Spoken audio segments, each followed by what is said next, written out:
वजीर खजाना इसहाक डार के झूठे दावों पर रहनुमा पीपल्स पार्टी मुस्तफा नवाज खोखर ने हुकूमत को आड़े हाथों ले लिया। ट्वीट में लिखा कि कहा जा रहा था कि डॉलर 200 रुपए पर आ जाएगा, महंगाई कम हो जाएगी।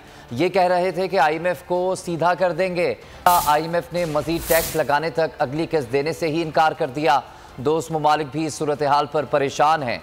उन्होंने सवाल उठाया कि जब साबिक वजीर खजाना मिफ्ता इस्माइल को बल्ली चढ़ाकर सिर्फ वजीर खजाना बनाना मकसूद था।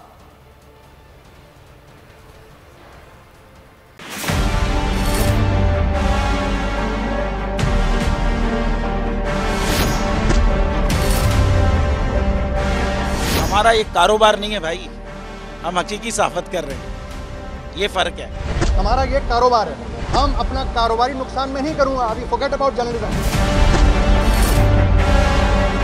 हमारा एक कारोबार नहीं है भाई, हमारा ये कारोबार है, हम अपना कारोबारी नुकसान में नहीं करूंगा। हम हकीकी सहाफत कर रहे हैं। Forget about journalism, forget about journalism. हम हकीकी सहाफत कर रहे हैं, ये फर्क है। सब्सक्राइब करें और बेल दबाएं ताकि कोई खबर रह न जाए।